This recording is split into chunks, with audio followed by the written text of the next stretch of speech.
revolving line or whatever you want to call it, the chorus line. If it is, it's not what you take when you leave this world behind, but what you leave behind when you go. And wouldn't you like to be the person who left behind your passion for people to be inspired by, your poetry for your children to see, or a song that you recorded on your phone that was all about you just singing your heart out, whether you were the greatest singer or not. You just lived passionately. And you weren't afraid to express. You know, the wonderful thing about a show like Quantum Leap that is one of my favorite shows of all time. In the final episode of this series, there's a character named Sam, the lead character, is talking to this bartender who's really not a bartender, he's something more significant within the space-time continuum. And Sam says, after all these leaps and leaping into people's lives and helping someone with this or that, the bartender says, do you really think all you've done is change a couple of lives? And Sam says basically yes.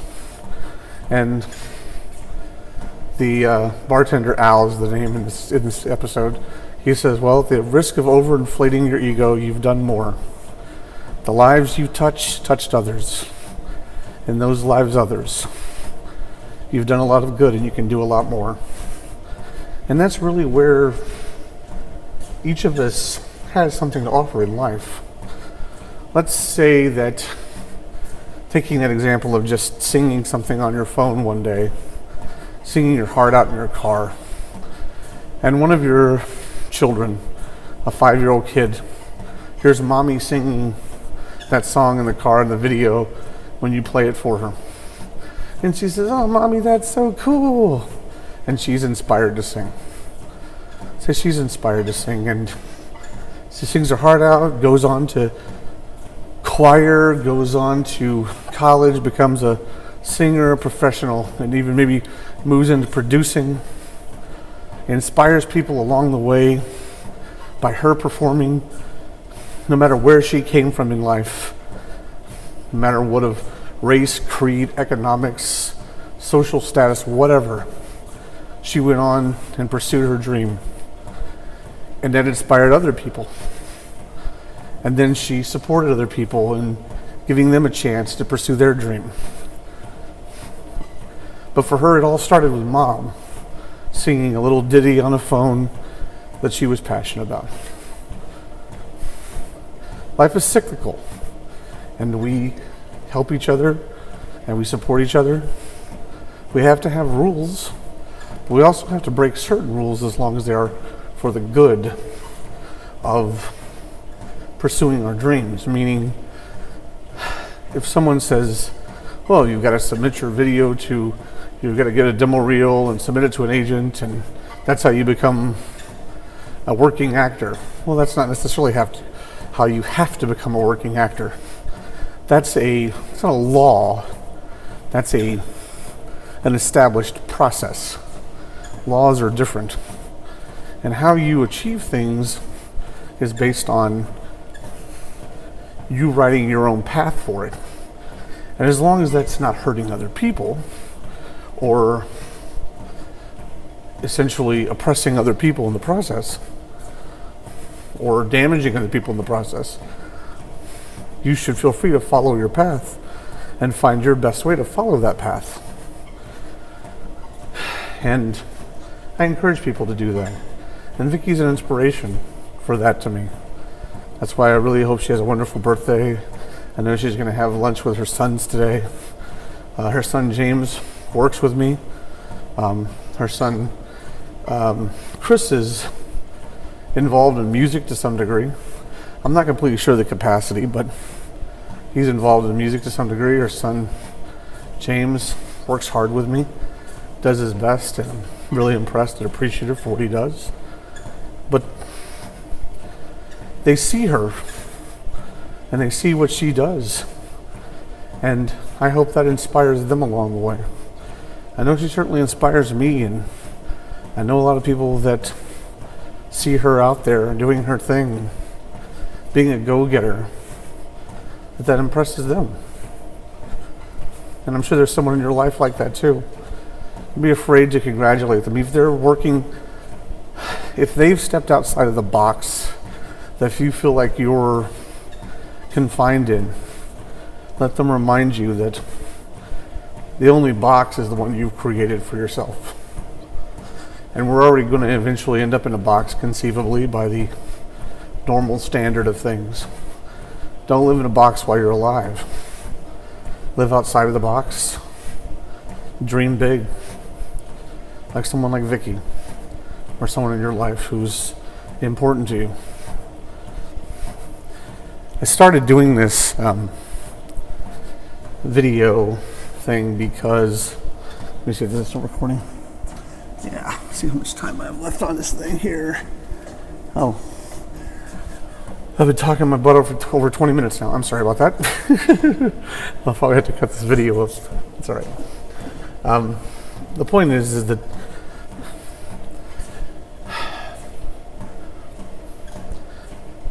I've been listening a lot to podcasts lately about voiceover work. And I was listening to an episode of the podcast, by the way, is called Voice Acting Mastery, with a gentleman named Crispin Freeman. If I recall, I will put a link in this video to that website, because it's a great website for people who are interested in voiceover and interested in developing their talent. And he's not one of those guys who says you just rush into it, because he wants you to have the best foot to put forward. But it's about, starting that training and that passion for it and developing it more. And you can still do stuff along the way that's not necessarily pro grade, but prepares you for it.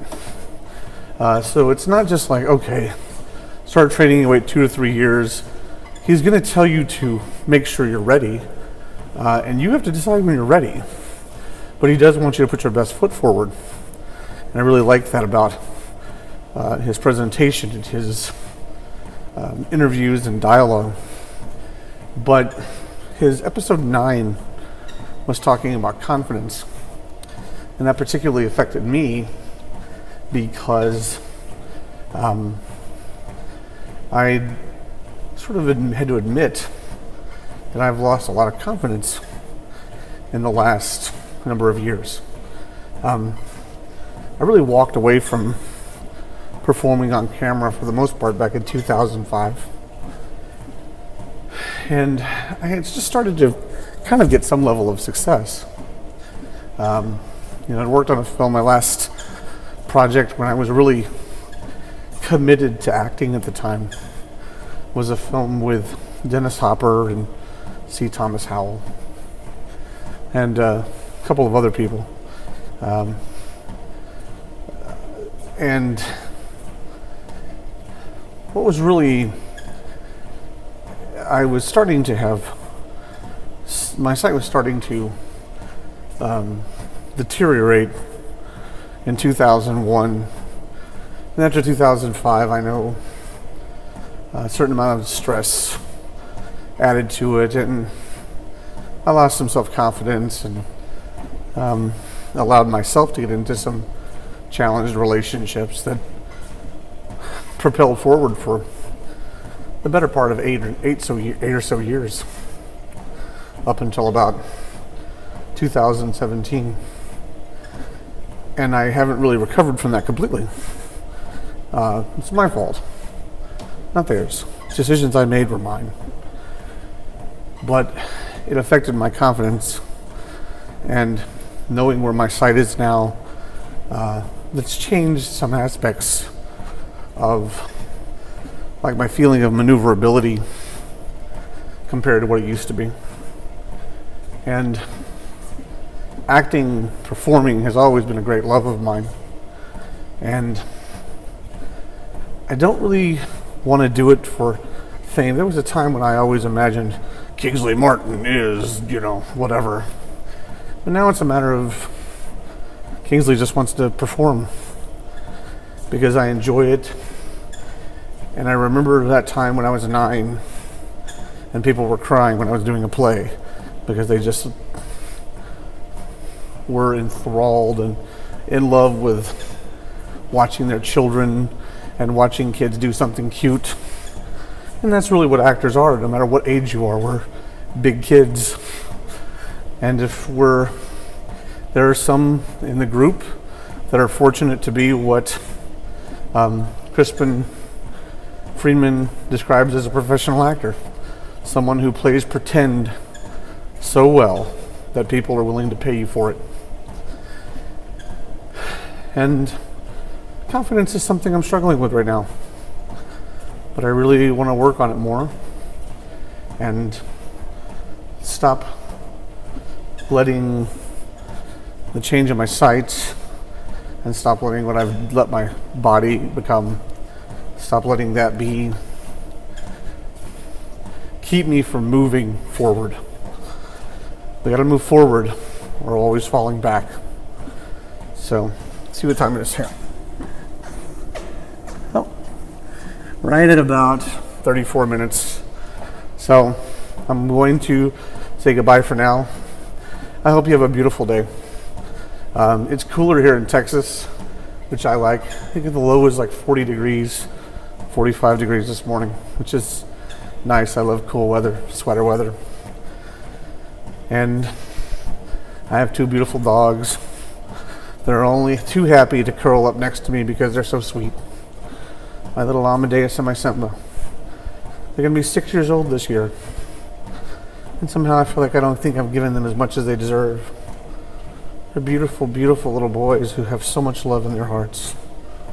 So go home, hug your puppy, hug your kids, sing for them, inspire them to be playful, support them in whatever they want to be. Encourage them to try it. And if they don't succeed, try again. No matter what you believe about whether Edison really did the light bulb or not, or it was Tesla or whatever else, the story of inspiration took Edison 9,999 missteps in making a light bulb before the 10,000th one worked. And someone asked him, why did you keep doing it when it took you so long to get to that, and you didn't figure out how it took you 10,000 times to figure out how to make a light bulb? So what was the point of those other 9,999 tries? And I'm sure I'm butchering the story, but the effect was, he said, I didn't fail 9,999 times. I just found 999,000 ways how not to make a light bulb. And be happy. Be happy to entertain it today and every day. Love the people you're with. Don't forget to tell them you love them. Life's precious. So are you. God bless. See ya. And cut.